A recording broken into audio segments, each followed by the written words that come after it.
Breaking news ava mu gwanga watambula saawa zino ava mu gwanga erya Tuckey ng'ovudde ku byentalo na biki byonna definitely bikwatako ku ntalo naye nga ava mu gwanga erya Tuckey. So eryato eryo lyolaba oyinza litambulira mu group era nga bagayita nti USS amphibious warships or oyinza odiyita nti LHD-1 nga currently gana amaato gadokinze mu western part ya Tuckey mu katundu ke bayita Izma port nga we gapakinze. So gabadde gava ku patrol mu Mediterranean Sea. Jukiragana amaato Amerika yagasindika eri gasobole okubanga standing guard Israel eringa bwetta abantu baayo kyeyagalire nga tewali abatiisatiisa ne bali abandi agadde okutaasa we baba bataasa gana amaato weegali okudiringa n'abo abandi agadde okutaasa. Okitegeera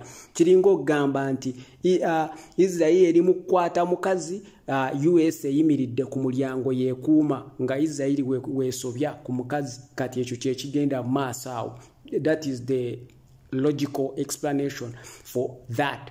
Naye nga gana amaato olwamaze patrol zaago eyo mu Mediterranean n'okustanding guard gaba galina okurefuelinga gaba galina okurefuelinga gaba galina okurestocking emmere na buli kimu gapakinze ku pooti eno gye bayita Izma mu ggwanga erya Tuckey mu katawuni kano era nako bakayita Izma.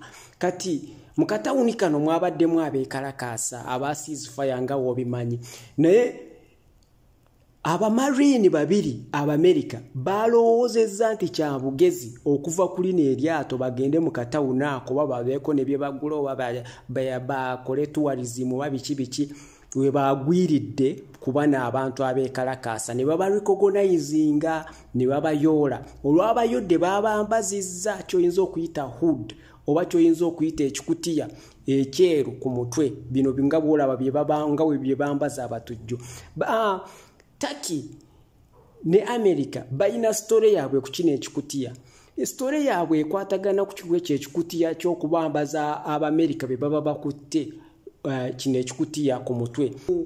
Mu 2003 during the Iraq war Abamerika bakwata group y'abasirikale abataki y'abajasi abataki ne babambaza bihude ebyo ne babambaza ebikutiya ku mutwe ne babasiba for a few days. I don't know how long it was. Naye babambaza ebyo ebikutiya kati eno memory it cemented itself into the minds of the Turkish people. Inti buli lwe balaba Omumerika omujasi kyekisooka obbajjira mu mutwe tumwambaze ekikutiya nga we bakola bannaffe. So that is the story on that one. Tewali kyamaanyi oba something weird about it. That is what it is about. Mukye mwakola bannaffe naffe kati kibakole. So bana abantu essaawa zino the whole entire media is going crazy about bana abajasi ababiri. Unfortunately nti embassy ya Amerika mu Tuckey yamaze do confirming nti bana abasajja bali okay tewali kyabatuusibizwako era nga n'abantu 15 bamaze do kubanga bakwatibwa government y'eggwanga erya Tuckey nga bagende bajiwoze lwaki babadde bakola ebikolwa ng'ebyo. Naye bana abantu baagala ki abali mu kwekalakaasa mu Tuckey? Baagala ebintu byebimu abantu abali mu Israel bye baagala, abali mu Europe, abali mu US, abali mu France, abali mu Britain, abali mu Canada, abali buli muntu ayimba ekigambo nti ceasefire ekimala bannaye mulekerawo okutta Abapalestine mu Gaza ne mu West Bank. Kyebaagala kyokka tewali kirala kyebaagala kyekyo kyokka. So nga womanya abataki nti bw'oluggulawo bonna bajja saawa zino kana akatawuni kajjudde abantu abataki abali mu kwekalakaasa okusinga ate ku babaddewo jjo kuba baagala zino emmeeri zirekulire zibeere nga ziva ku mwalo gwabwe ne gavumenti baagala erekerawo okuyamba lino eggwanga okubanga bali enebolinga enebolinga Amerika okwenebolinga Israel okubanga ekola kye bayita genocide n'okubanga ekola ethnic cleansing ku bantu aba Palestine. ontegeera bulungi. So twebuuza ekibuuzo nti bano abantu bonna abeekalakaasa wogenda e Tuckey gye bali, wogenda mu Amerika gye bali, buli woolaga gye bali baagala ceasefire, ne mu Israel mwennyini mwebali.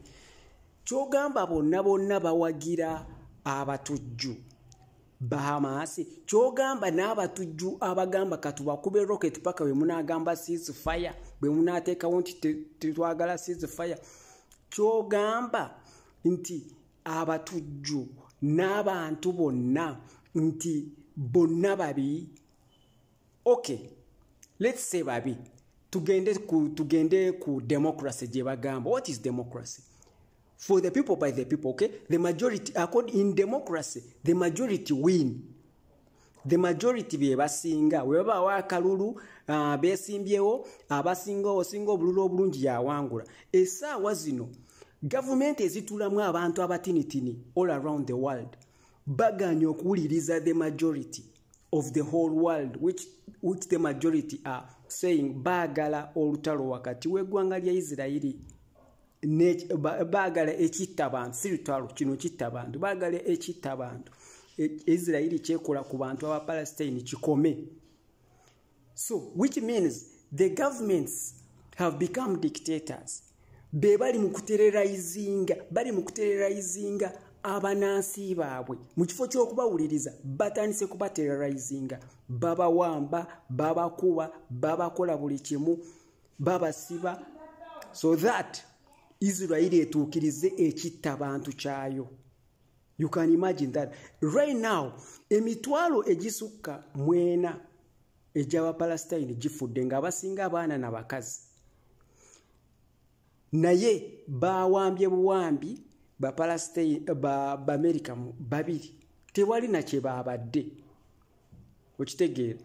Ne media eringa that is what is more important kubana abawambe than emitwalo enna ej'abantu abakafa mu Gaza.